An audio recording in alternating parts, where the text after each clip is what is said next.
bisa beribadah di pagi hari ini, khususnya di GBP Passion of Eagle Jakarta. Tuhan mengurapi, Tuhan memberkati setiap kami.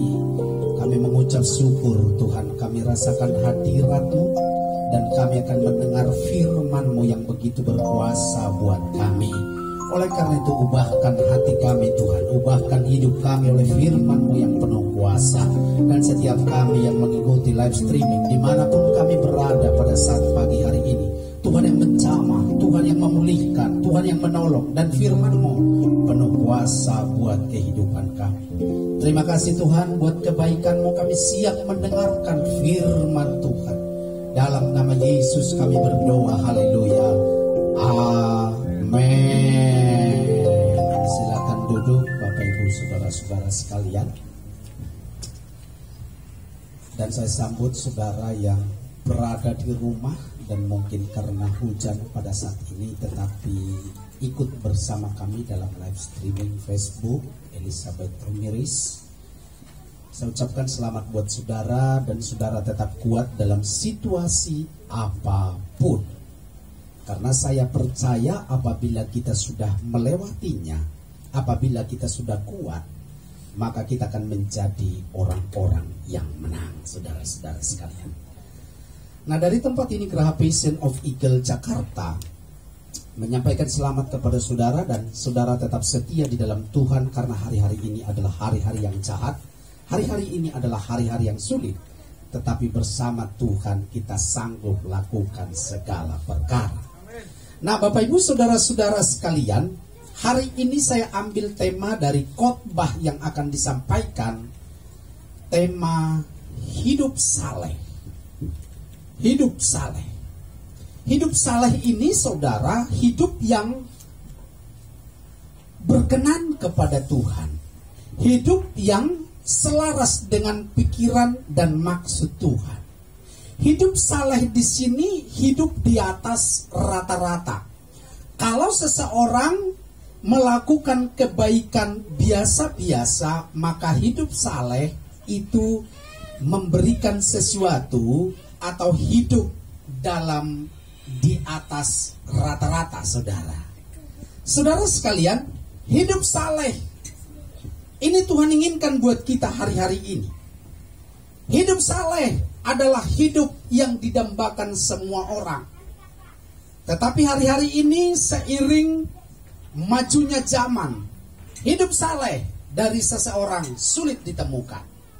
Sebab hidup saleh ini adalah hidup yang dianggap banyak orang hari-hari ini sebagai hal yang langka, sebagai hal yang jarang ditemukan. Hidup saleh, hidup kudus, hidup takut akan Tuhan. Nah saudara, kita baca Alkitab kita dalam 1 Petrus pasal yang kedua. 1 Petrus pasal yang kedua, kita bacakan ayatnya dulu saudara. 1 Petrus 2 ayat 1 sampai 5. Di sana nggak ada, nggak apa-apa. Saudara buka Alkitab saudara. Ayat yang pertama. Ketemu semuanya? Oke. Karena hujan nggak bawa Alkitab, Pak. Oke, buka HP nggak apa-apa. Buka HP. Asal jangan keterusan Facebookan, ya kan? Gua lagi ibadah ini tahu, gitu ya. Wah, kok bisa kamu ibadah? Gua kan lagi hujan nih. Kok bisa? Oh, ya. Jadi kita buka ayat Alkitab saja, lalu habis itu kita silent HP kita, baru kita dengarkan firman. Amin. Setuju dengan saya? Amin. Haleluya. Nah, ayat 1 di sana, judul perikop Yesus Kristus batu pencuru. 1 Petrus 2 ayat 1, karena itu buanglah segala apa? Kejahatan, segala tipu muslihat, dan segala macam kemunafikan, kedengkian dan fitnah. Ya, saudara, di sana dikatakan karena itu buanglah segala kejahatan, tipu muslihat. Siapa tahu itu apa tipu muslihat?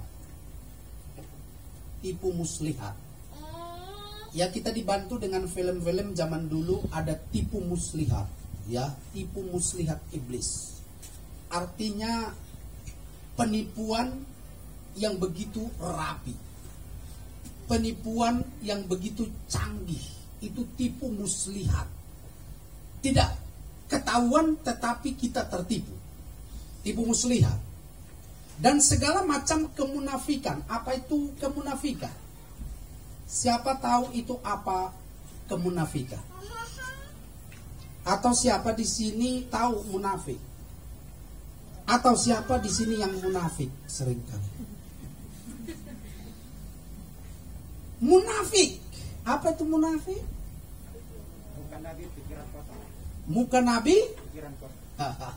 Itu singkatan yang dibuat-buat orang. Munafik itu di sini kelihatan baik, kelihatan bagus, tetapi ternyata jelek sekali. Kelihatan mantap pada penampilannya, ternyata hatinya busuk. Itu munafik. Munafik bukan muka Nabi, pikiran kotor, bukan. Munafik ini di sini mantap, di sana kurang mantap, gitu ya kan? Di sini mantap, di sana jelek. Itu munafik. Nah, Alkitab katakan buanglah segala kemunafikan, kedengkian. Apa itu kedengkian? Dengki. Dengki dengan iri hati sama nggak? Sama nggak? Beda-beda tipis. Dengki, iri hati. Dia dengki ngelihat temannya yang selalu berhasil. Dia dengki lihat temannya yang selalu jualannya lebih banyak daripada dia. Buang segala kedengkian. Nah, yang terakhir di sana dikatakan fitnah. Apa itu fitnah? Fitnah.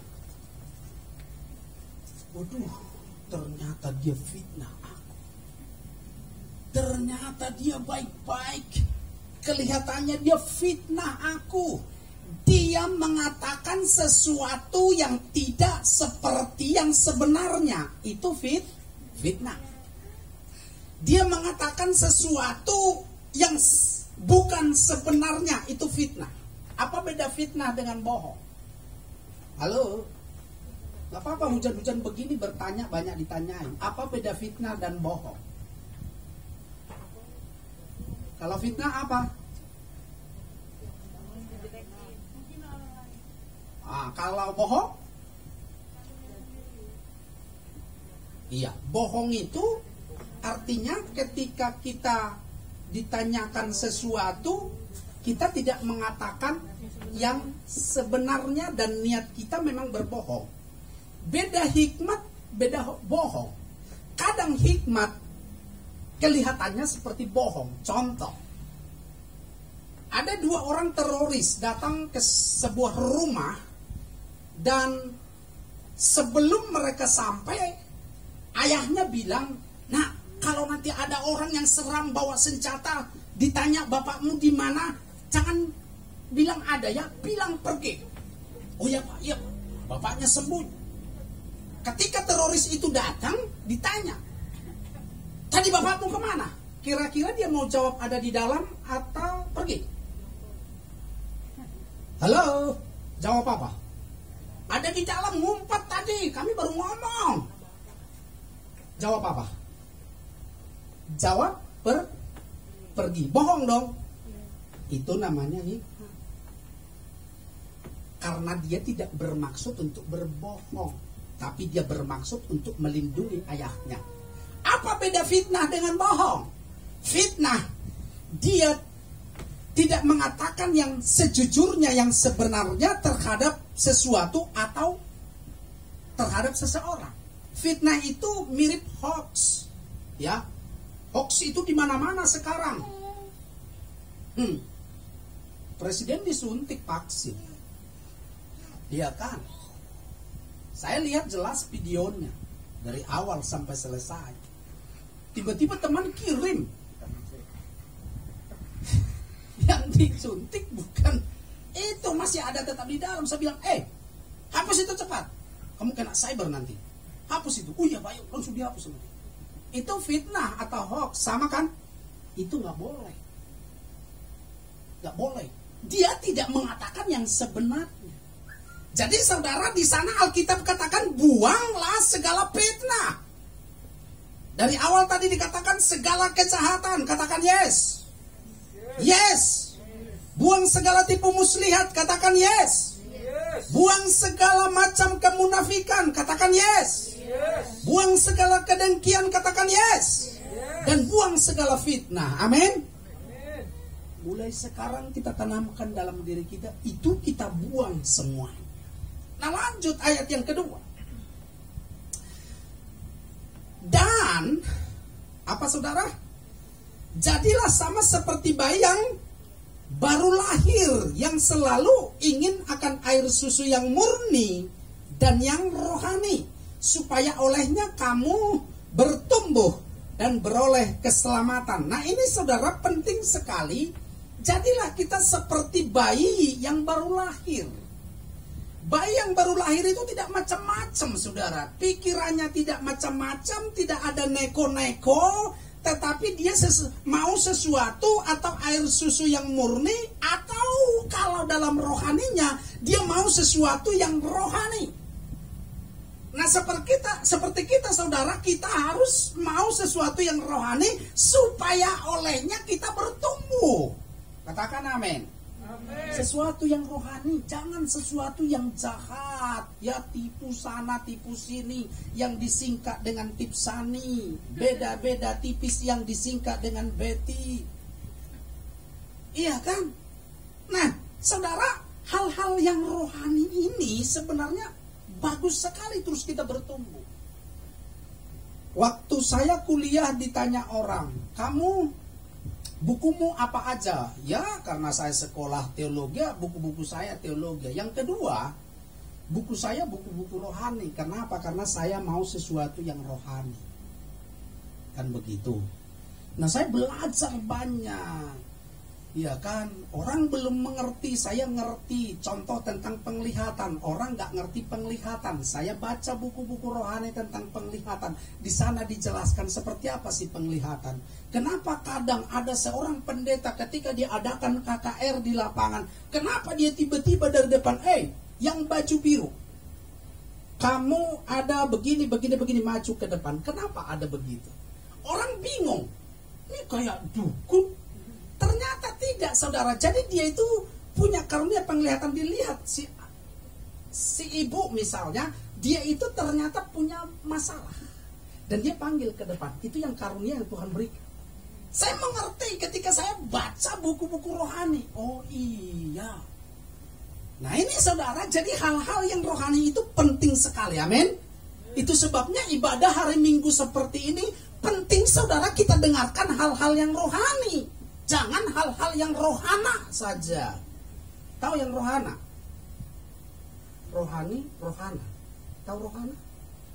Gak tahu rohananya. Pasti Bu Frida tahu apa itu rohana. Suka-sukanya. Roha itu hati. Hatinya, nah itu nya. Hatinya.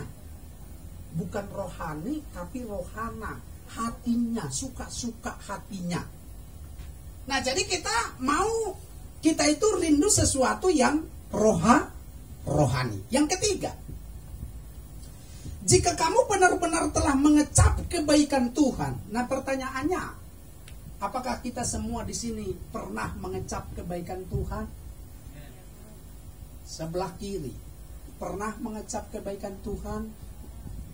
Merasakan pertolongan Tuhan, mungkin dari kampung berangkat ke Jakarta, waktu itu tiket sebenarnya sudah habis, tetapi mengalami pertolongan atau apa saja, sakit sembuh. Sebelah kiri ada? Ada. Sebelah kanan mengalami pertolongan Tuhan? Banyak. Puji Tuhan. Waktu saudara mau bayar kontrakan, tiba-tiba ada di depan pintu. Amin. Haleluya. Nah, saudara yang di rumah juga mungkin mengalami kebaikan Tuhan, bukan?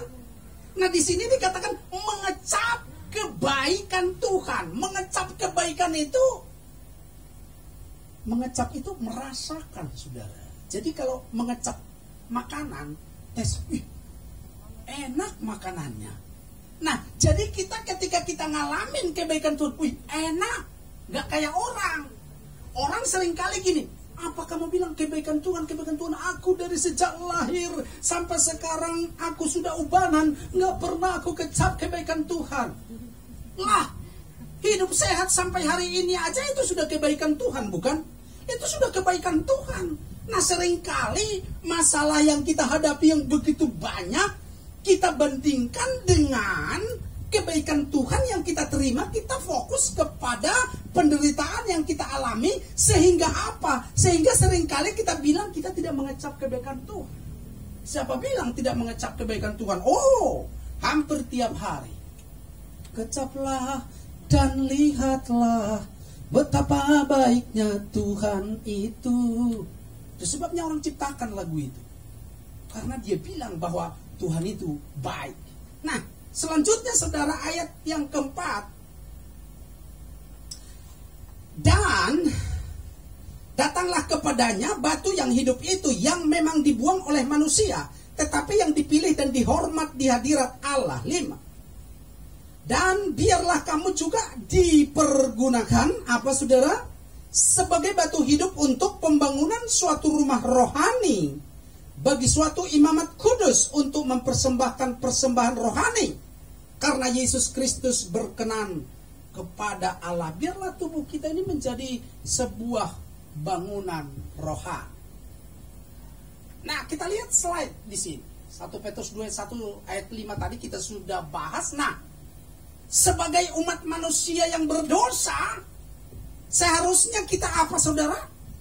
Semuanya mengalami apa enggak kebaca ya? Kebaca kan ya? Kebaca.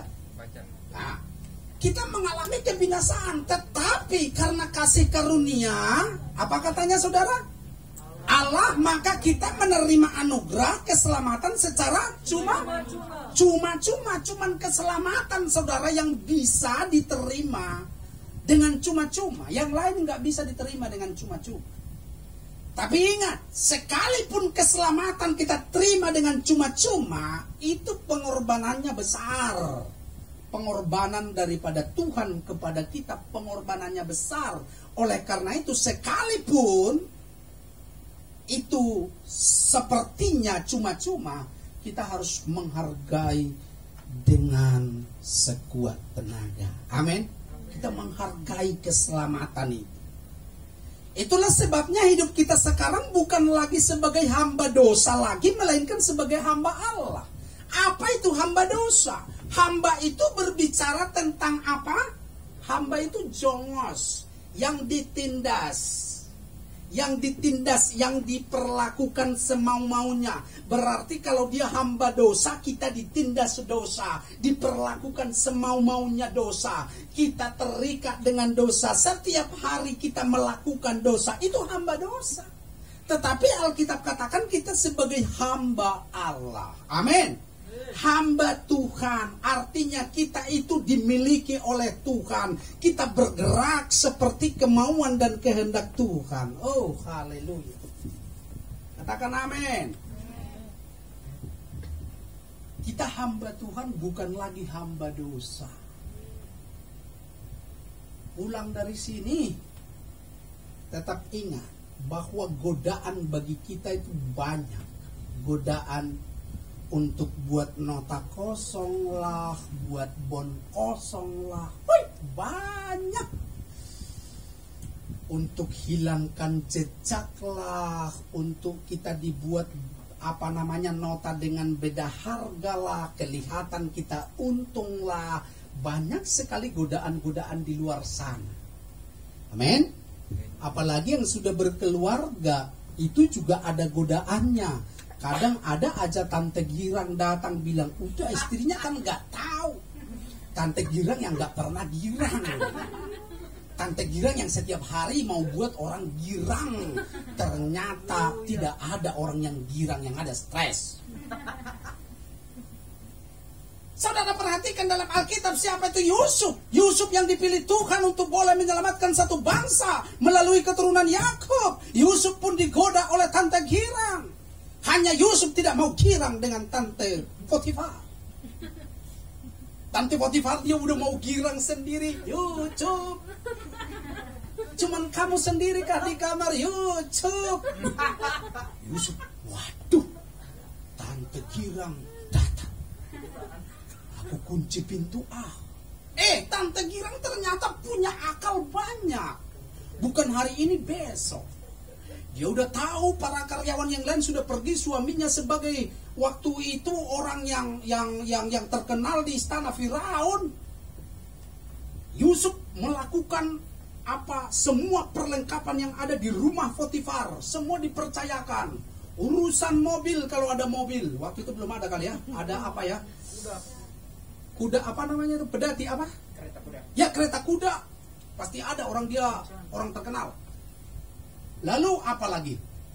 Urusan-urusan yang lain, kekayaan dari Potifar. Yusuf semua yang ngatur. Dibuat Yusuf secara bertanggung jawab, rapi dan bagus. Kira-kira Yusuf, saya mau tanya saudara, Yusuf orangnya malas atau enggak? Yusuf bangunnya jam 8 atau jam 9 pagi? 9. Yusuf tidurnya ngorok apa enggak? Yusuf kalau hujan kayak gini, aduh mantap ini Pak Gembala pasti makhluk, telat boleh apa begitu apa enggak ya? Hah?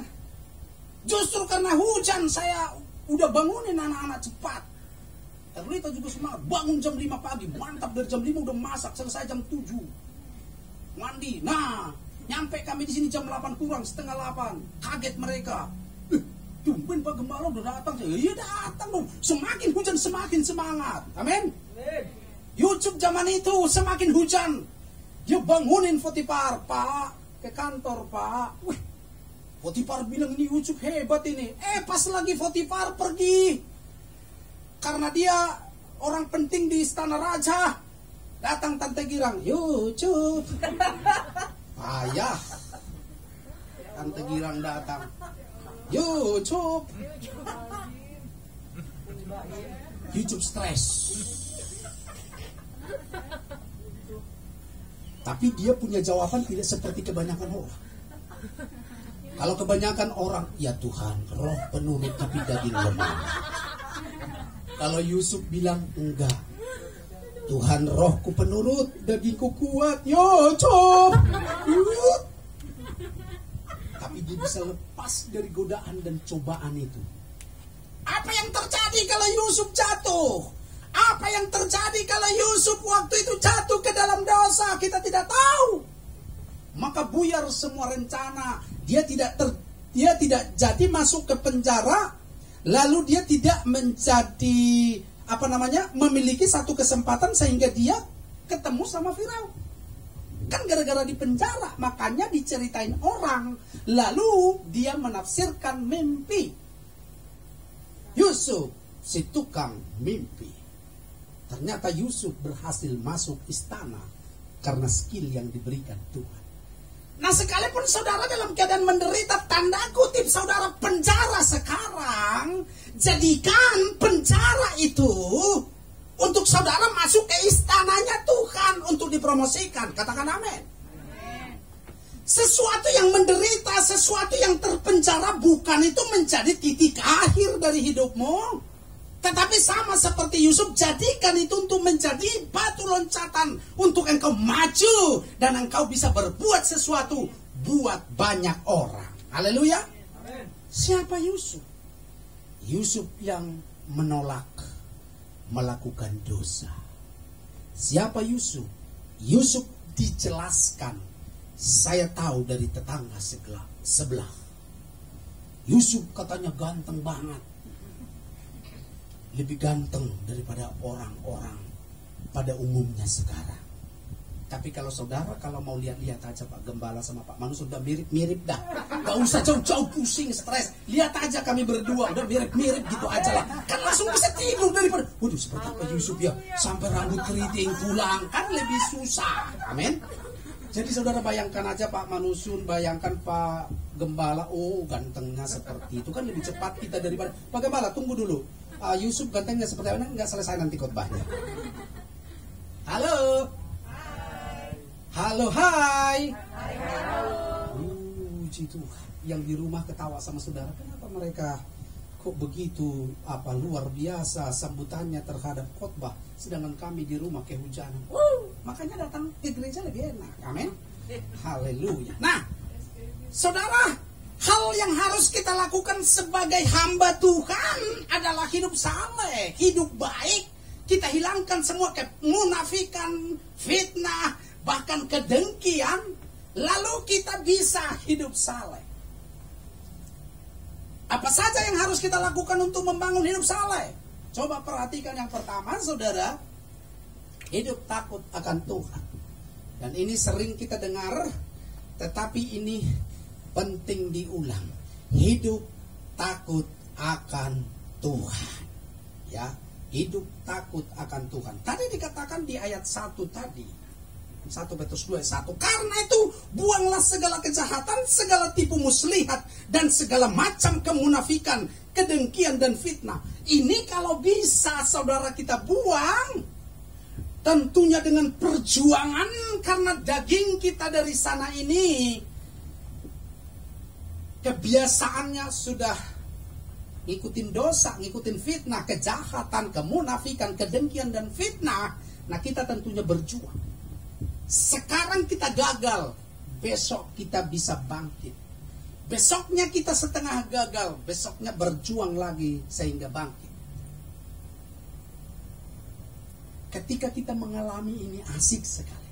Jadi saudara, kalau saudara nanti di jalan Tuhan, saudara berdoa nih, Tuhan, jauhkan aku dari segi kemunafikan Tuhan, supaya aku nggak munafik. Nanti langsung dites. Langsung ketemu saudara dengan orang, ya, diuji. Aslinya saudara diuji sama dia.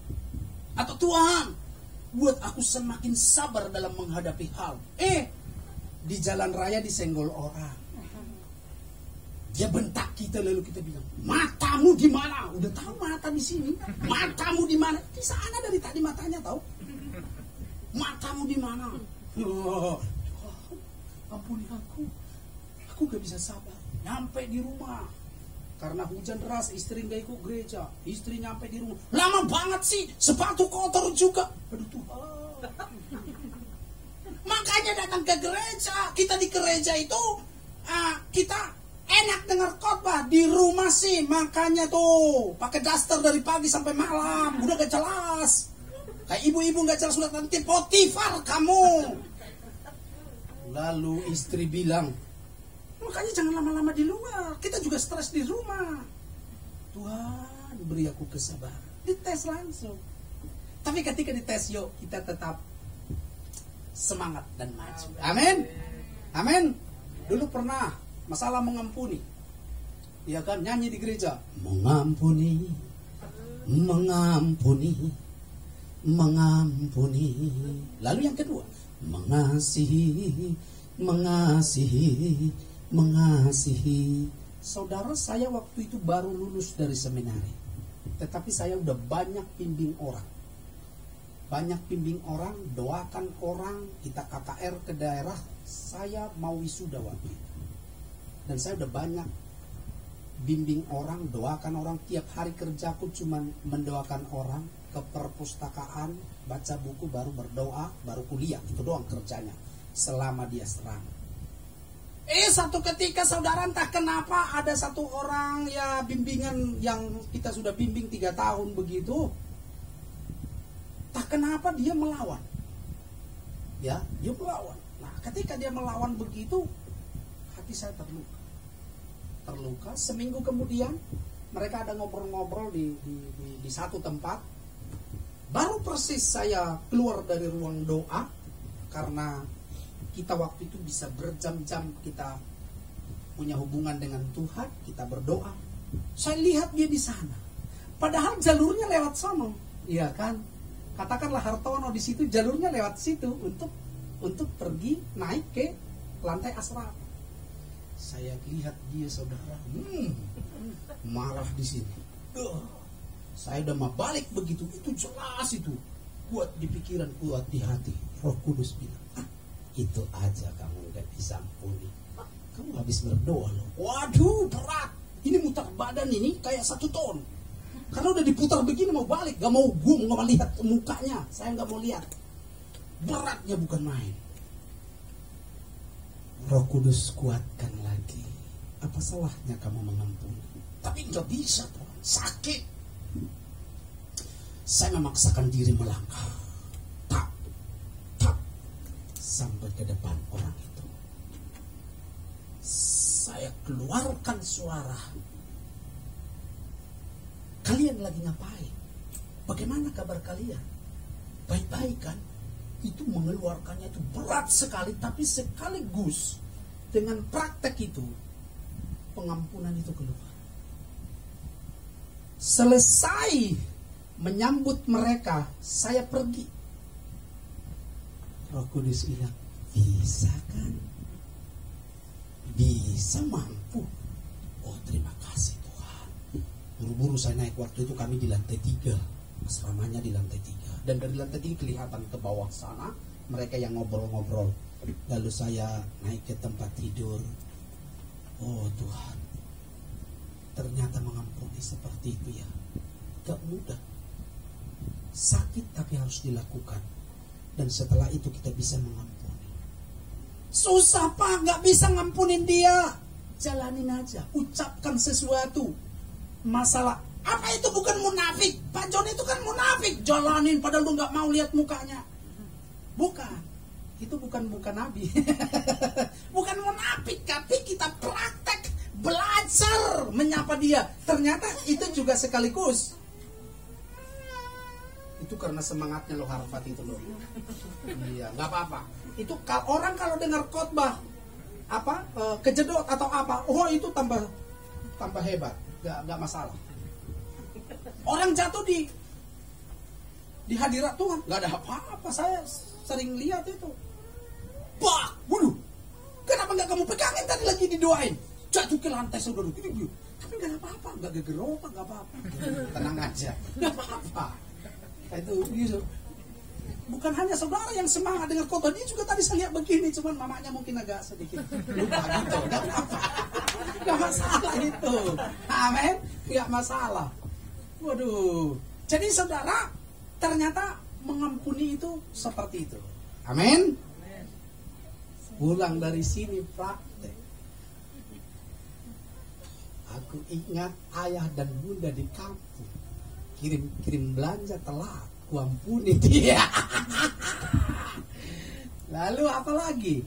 Dulu aku mau menikah gak direstui, sekarang aku ampuni. Pokoknya apa saja lah, ampuni yang bisa diampuni. Amin. Itu salah satu doang contoh saya kasih. Ada beberapa contoh yang itu juga menyakitkan, tapi harus bisa lewati. Amin. Nah, jadi saudara, karena itu buanglah segala kejahatan, segala tipu muslihat dan segala macam kemunafikan, kedengkian dan fitnah. Nah, perhatikan baik-baik saudara bahwa lanjut. Kita harus senantiasa menjaga kehidupan kita agar tetap kudus dan berkenan kepada Tuhan. Takut akan Tuhan artinya kita menjauhi hal-hal yang jahat di mata Tuhan dan belajar menyenangkan hati Tuhan. Katakan amin. Mudah gampang menyenangkan hati Tuhan. Orang kita menyenangkan hati pacar kita aja kadang susah.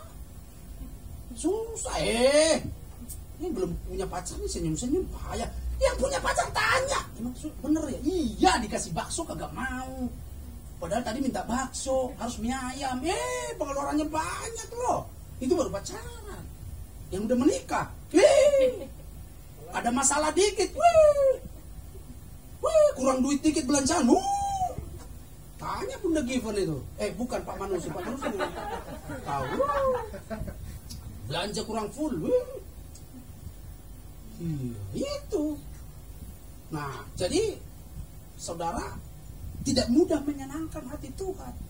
Tetapi kalau kita bisa belajar menyenangkan hati Tuhan, kita dengar firman-Nya, lakukan sedikit demi sedikit, pasti bisa. Siapa bilang nggak bisa? Pasti bisa. Katakan sama-sama, pasti bisa. Pasti bisa. Pasti bisa menyenangkan hati Tuhan. Pasti bisa menyenangkan. Pasti bisa menyenangkanmu, senangkanmu. Hanya itu kerinduanku, menyenangkanmu, senangkan hatimu. Hanya itu kerinduanku. Siapa suka lagu itu? Orang nggak suka menyenangkan hati, nggak mau dia nyanyi itu. Susah amat.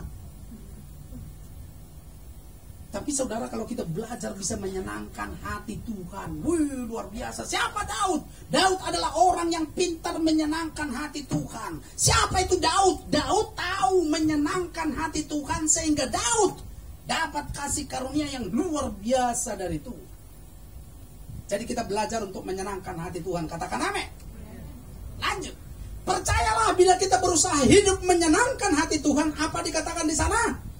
Maka damai sejahtera. Oh, haleluya, damai sejahtera. Tahu itu damai sejahtera? Gak ada duit, tetap sejahtera. Kontrakan esok harus dibayar, tetap sejahtera. Beda dengan orang baru 1 bulan lagi habis kontrakannya, tiap malam udah gak bisa tidur. Kenapa? Karena tidak ada damai sejahtera. Saya bisa ingat dulu saya bertobat atau tidak, belum bertobat dan sekarang beda. Sekarang saya jalan, gak punya uang, saya gak takut. Yang kutakutkan seringkali kalau kesenggol telur ayam orang di pinggir jalan. Saya harus ganti, jadi di kantong saya harus adalah minimal 20.000. Kalau tidak, dompet saya kosong juga gak apa-apa. Tapi dulu sebelum bertobat, waduh, minimal 1 juta. Entah buat apa, saya kurang tahu juga. Iya, tahun 1994 saya berangkat ke Jakarta. Lalu cari pekerjaan, waktu itu PGC masih terminal. Saya kerja dekat Pulau Gadung. Jam 3 pagi saya sudah bangun, karena jam 6 pagi di sana kerjanya. Habis itu saya bergumul terus pindah ke Astra. Saya 4 tahun kerja di PT Astra. Itu produksi motor Honda. Setelah itu tadi, menyenangkanmu, tiap hari pikiran sorga, tiap hari mikirin Tuhan. Akhirnya saya tinggalkan semua pekerjaan. Saya masuk sekolah tinggi teologi.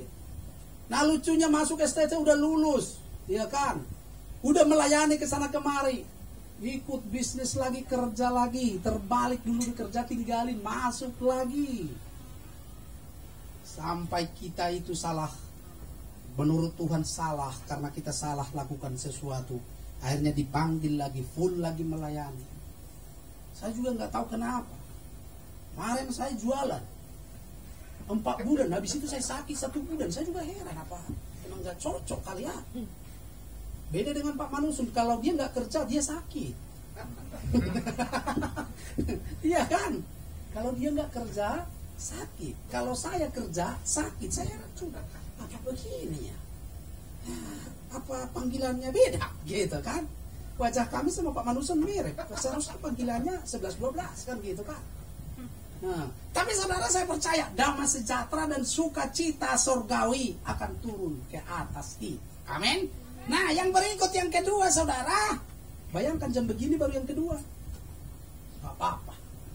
Yang kedua apa? Sama-sama dua-dua ya. Hidup bergantung akan Tuhan. Hidup bergantung akan Tuhan. Ini maksudnya bagaimana hidup bergantung akan Tuhan? Perhatikan.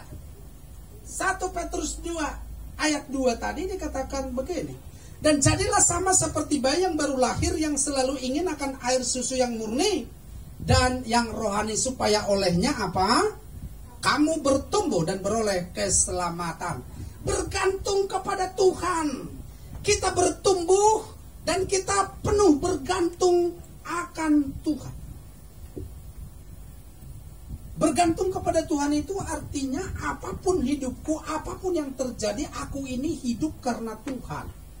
Seperti apapun situasi di depan sana, Aku ini harus sepenuhnya bergantung kepada Tuhan. Aku nggak bisa bergantung sama orang lain karena orang lain terbatas.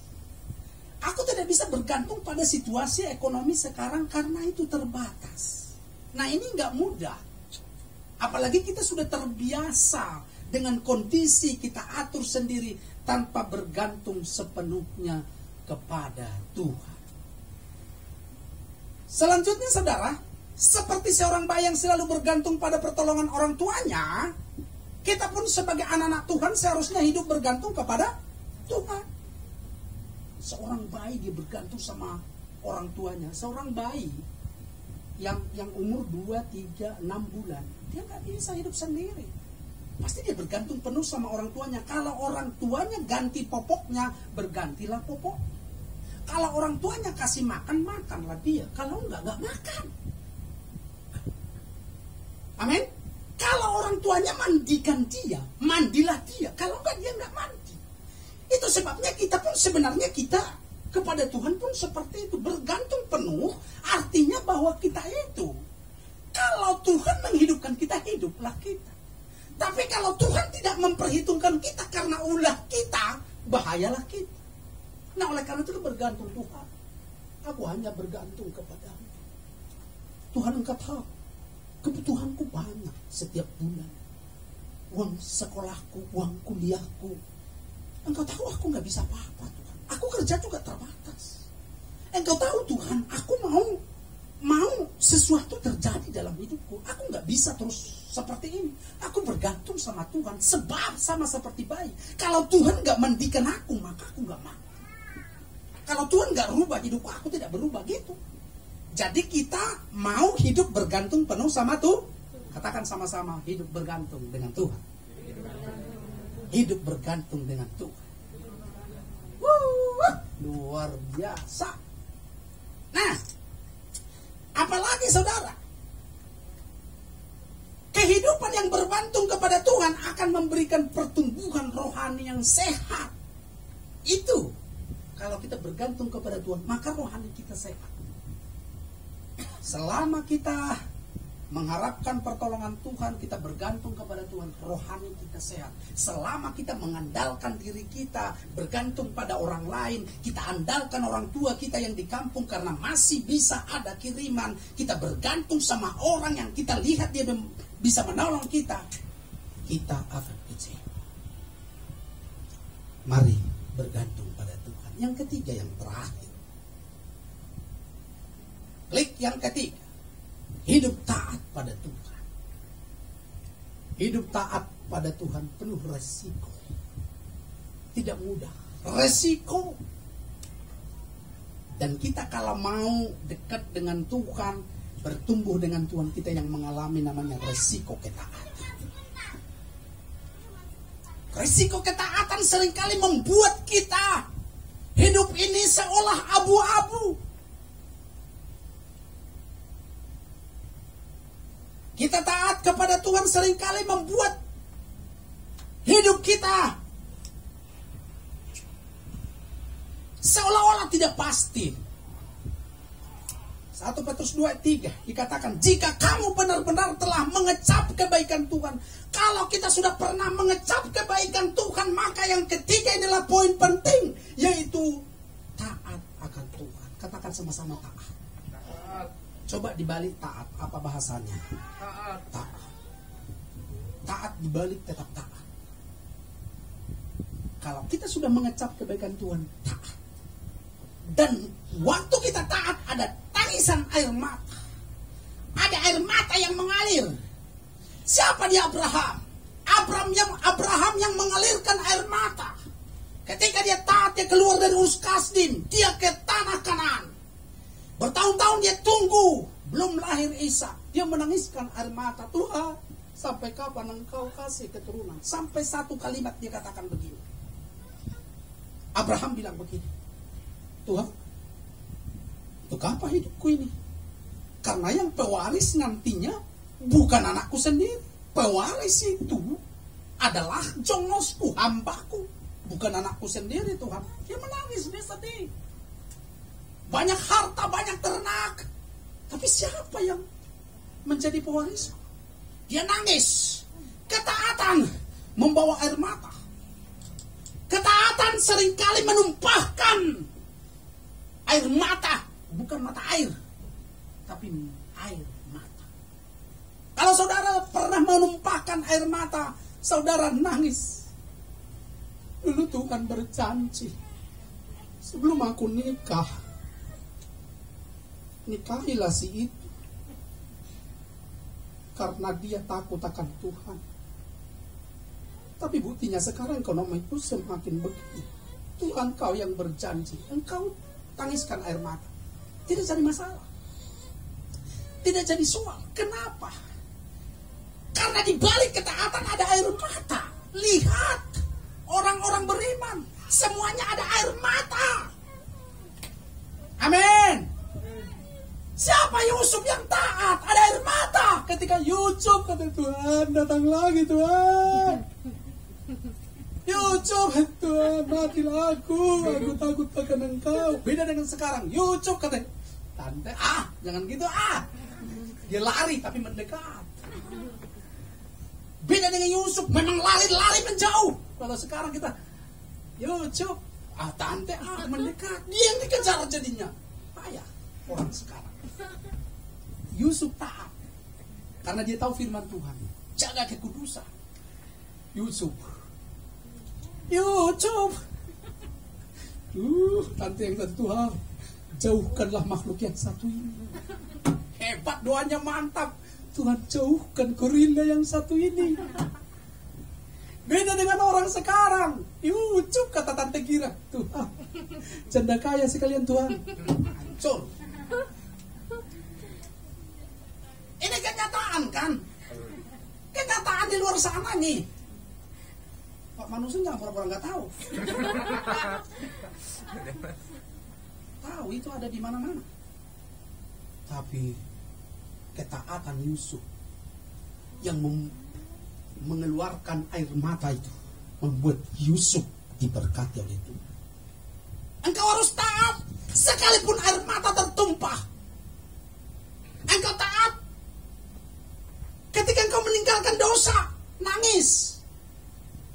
Dulu waktu aku pacaran sama dia, banyak duitnya dikasih sama aku.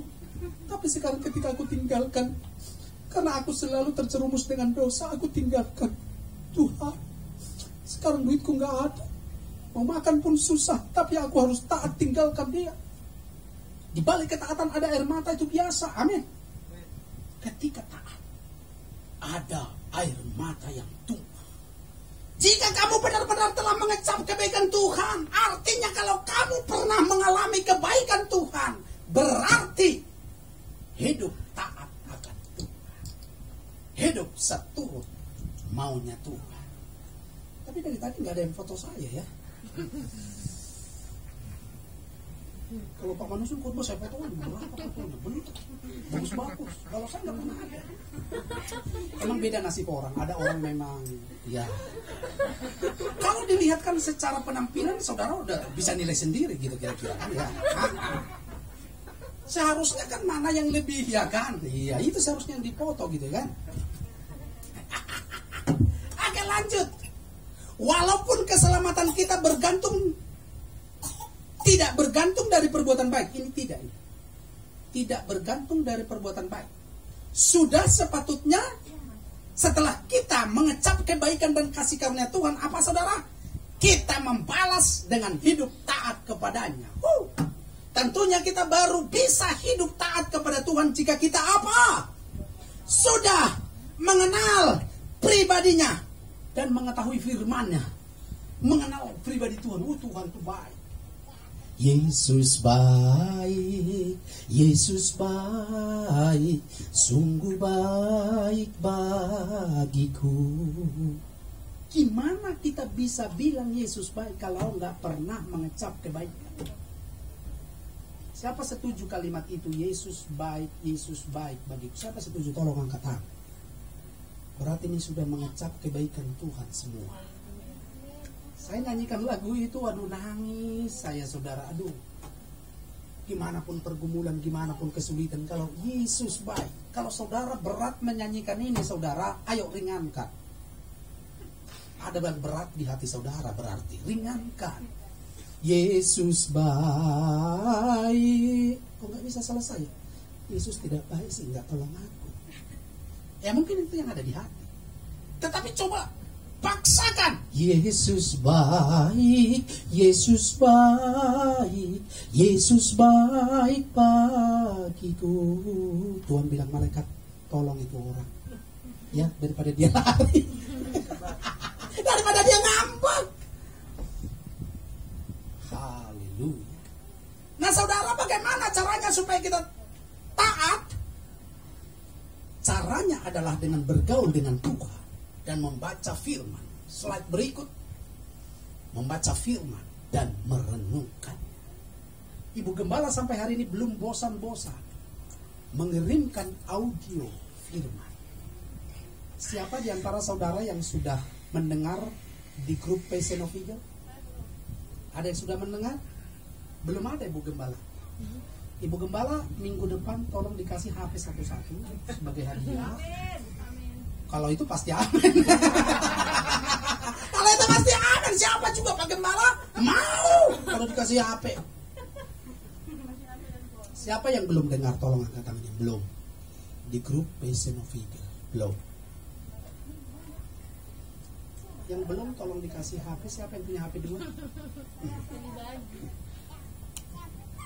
Nah, saudara di grup GB Passion of Eagle yang saudara udah kasih data gitu. Kalau ada komen dari dari Pak Gembala gitu, sampaikan informasi, kasih jempol supaya saya tahu saudara masih hidup atau enggak. Bila kalau nggak tahu, ini sehat apa enggak? Kirim 3, 1 pun gak ada jempol, gak ada balasan. Makasih Pak Gembala apa? Saya sudah jelas buatkan saya sebagai gembala, lalu dibawa gembala pendeta Jopredi pun. Apa nggak kenal? Apa udah kenalan? Minggu ini kalau ada tolong kasih jempol, amin. Amin. Nanti ibu gembala bayar deh kuotanya. Gak banyak-banyak kok kuotanya. Amin. Balas jempol atau apa supaya tahu. Di Bogor ada rencana weekend itu apa namanya? PSBB ketat apa sih? Lockdown. Sabtu Minggu lockdown. Di Jakarta dari gubernur bilang gak ada lockdown. Nah saya sampaikan di grup, gak ada yang komen. Saya pikir dia orang gak pada tahu semua atau apa.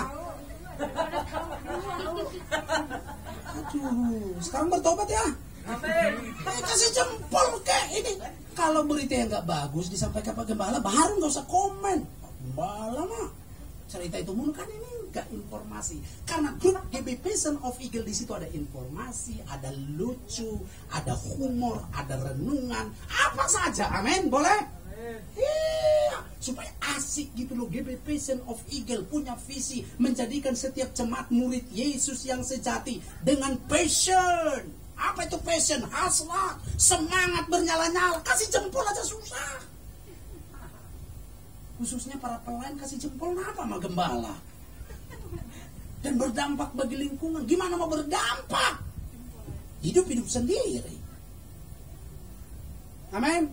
Nanti dikasih contoh dari JP sama Pak Manusul. Kasih contoh. Kalau dikasih renungan pagi sampai bulan jempol, mantap. Tapi jangan didengarin. Jangan nggak didengarin. Cuma jempol doang tapi nggak didengarin. Salah. Ya oke, supaya bagus di grup. Amin. Jangan lupa. Hari ini saya udah bilang sebenarnya buat kita. Di masa pandemi, kita tetap peduli sama yang lain. Ada yang sudah bawa beras.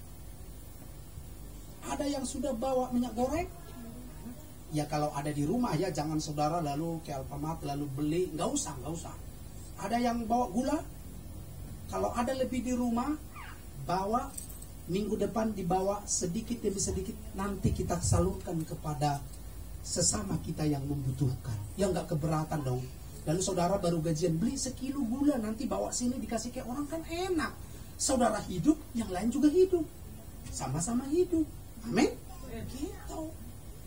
Dan itu kami sudah bicarakan dari beberapa pengurus. Wah ini penting. Nanti Pak Gembala juga kasih 1 liter beras atau 2 liter beras. Tadi Pak Manusut sudah bawa sesuatu. cuman itu buat bolu cocok itu. Gitu. Ya, minggu depan yang punya, ya ingat yang punya. Ini kelebihan kita gitu. Saya nggak punya Pak, itu udah langsung nggak punya aja tuh, heran kadang saya itu. Lalu Pak Manusia kemarin tanya, kalau duit Pak yang nggak kepake di rumah aja itu mah nggak usah ditanya. Kalau duit yang nggak kepake mah nggak usah ditanya, bawa aja ya kan. Nanti kita masukin di kardus. Gitu. Saudara, Tuhan memberkati kita belajar hidup saleh, amin. Artinya bahwa kita ini hidup takut akan Tuhan, hidup bergantung akan Tuhan, lalu kita hidup taat dengan Tuhan. Mari kita sama-sama bangkit berdiri, pemain musik, naikkan pujian kembali. Yesus baik, Yesus baik. Dan setelah itu kita langsung masuk perjamuan kudus ya. Oke. Haleluya.